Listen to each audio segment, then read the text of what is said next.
تو حضرت معاذ بن جبل رضی اللہ تعالی عنہ کہتے ہیں کہ صبح کے خوبصورت لمحے اور حضور کی قربت اور سفر کی گھڑیاں، اور چل بھی رہا تھا میں آقا کریم علیہ السلام کے ساتھ ساتھ، تو موقع غنیمت جانا تو میں نے کہا کہ اے اللہ کے پیارے رسول صلی اللہ علیہ وآلہ وسلم، مجھے آپ کی قربت میسر آئی ہے تو اس موقع سے میں فائدہ حاصل کرتے ہوئے آپ سے سوال پوچھنا چاہتا ہوں، اور وہ یہ کہ مجھے کسی ایسے عمل کے بارے بتا دیجئے جو عمل مجھے جنت میں داخل کر دے اور جہنم سے دور کر دے۔ تو حضور علیہ السلام نے اس سوال پر ان کی تحسین فرمائی، فرمایا تو نے بہت بڑا سوال کیا ہے، اس کا جو جواب ہے کہ جنت نصیب ہو اور مجھے جہنم سے نجات ملے تو یہ اتنا آسان کام نہیں ہے، یہ بڑا مشکل کام ہے، لیکن جس پر اللہ آسان کر دے اس کے لیے مشکل نہیں ہے۔ یعنی جنت آسانی سے نہیں ملتی، جہنم سے بچنا بھی اتنا آسان نہیں ہے، بہت سارے گناہوں سے بچنا پڑتا ہے، لیکن اللہ جس کے لیے آسان کر دے اس کو نیکی کی توفیق دے دیتا ہے اور برائی سے اس کو بچا لیتا ہے۔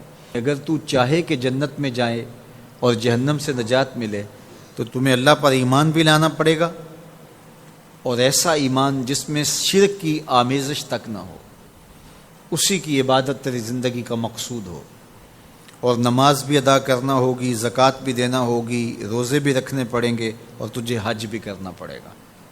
جنت میں داخلے کے لیے یہ شرائط ہیں کہ تم یہ کام کرو گے۔ پھر ارشاد فرمایا میں تمہیں بھلائی کے دروازے ہی نہ بتا دوں۔ ارشاد فرمایا الصوم جنہ، روزہ ڈھال ہے۔ ڈھال آپ سمجھتے ہیں، اگر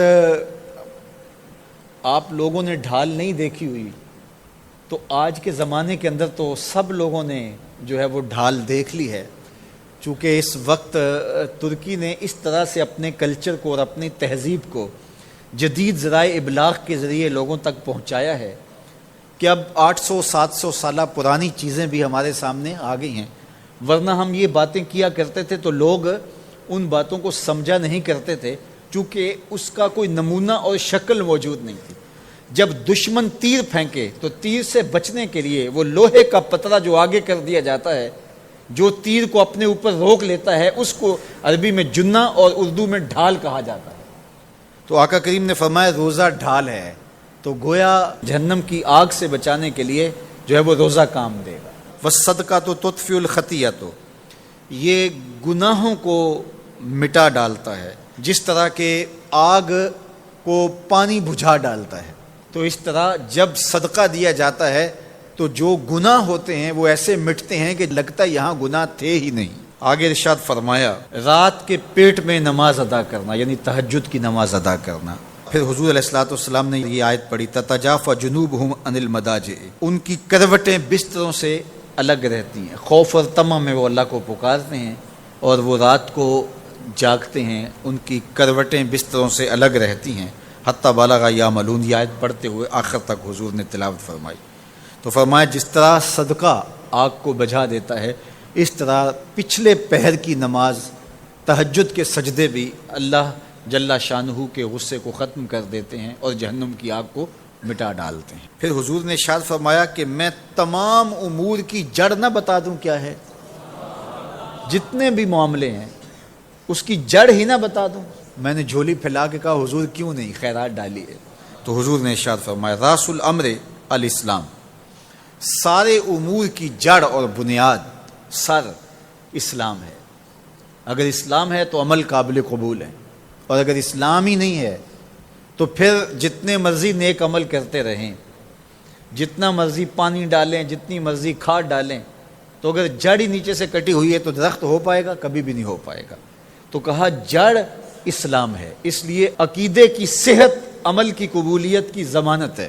تو تمام امور کی جڑ اور بنیاد اور سرا اسلام ہے، اور اس کا ستون نماز ہے۔ اور صحابہ نماز کے جس طرح پابند رخوگر تھے، تو وہ تاریخ کی روایات آپ دیکھ سکتے ہیں، آپ کو ایک صحابی بھی بے نماز نہیں ملے گا۔ وَذِرْوَةُ صَنَامِهِ الجہاد، اور کوہان کی بلندی، چوٹی اسلام کی، وہ جہاد ہے۔ جہاد سے اسلام کو سر بلند کیا جا سکتا ہے۔ اسلام کا چھٹا رکن ہے جہاد، اور ہمیں جہاد کی ترغیب بھی دی گئی، اور قیامت تک یہ جہاد جاری بھی رہے گا اور کبھی بھی ختم ہونے کا نہیں ہے۔ ہاں اس کے اصول و ضوابط ہمیں دیے گئے، جہاد کے نام سے فساد فی الارض نہ کیا جائے، لیکن جہاد کا انکار اسلام کا انکار ہے۔ یہ اسلام کی چوٹی ہے، ذروۃ و سنام کہا گیا، یہ کوہان کی بلندی ہے۔ تو حضور علیہ السلام نے آخر میں فرمایا کہ میں تمہیں سارے معاملات کی جڑ ہی نہ بتا دوں، خلاصہ ہی نہ بیان کر دوں؟ قلت بلا یا نبی اللہ، میں نے کہا اے اللہ کے نبی کیوں نہیں؟ فاخذ بلسانہ، حضور نے اپنی مبارک زبان کو پکڑا، فقال، اور فرمایا، کف علیک ھذا، کہا اس کو روک لے، اس کو کنٹرول کر۔ تو کہتے ہیں میں نے کہا اے اللہ کے پیارے محبوب صلی اللہ علیہ وسلم، جو ہم باتیں کرتے ہیں اس سے بھی مواخذہ ہوگا؟ یعنی عمل پر تو پکڑ ہوگی، لیکن جو ہم زبان سے بات نکال دیتے ہیں تو کیا اس بات پر بھی مواخذہ ہوگا؟ تو حضور علیہ السلام نے ارشاد فرمایا کہ لوگ منہوں کے بل یا ٹھوڑیوں کے بل جہنم میں ڈالے جائیں گے، یہ ان کے بولے ہوئے بولوں کی وجہ سے ہوگا، ان کی زبان کی کمائی کی وجہ سے ہوگا۔ تو اپنی زبان کی حفاظت کرو تو جنت کا داخلہ مل جائے گا۔ تو گویا زبان کی حفاظت سے لے کر کے اللہ کے حضور سجدے تک اور اللہ کی عبادت تک، یہ ہے وہ نصاب جو جنت میں جانے کا ہے۔ اللہ ہم سب کو 5 گانا باجماعت نماز کی توفیق دے، اللہ ہمیں توفیق حج کی نصیب کرے، اللہ ہمیں رمضان المبارک کے روزے رکھنے کی توفیقات سے مالا مال کرے، اللہ اپنی راہ میں جد و جہد اور جہاد کی توفیق سے مالا مال کرے، اور اللہ ہمیں ہماری زبان کی حفاظت کی توفیق دے تاکہ ہم خیر کی راہوں کے مسافر رہیں۔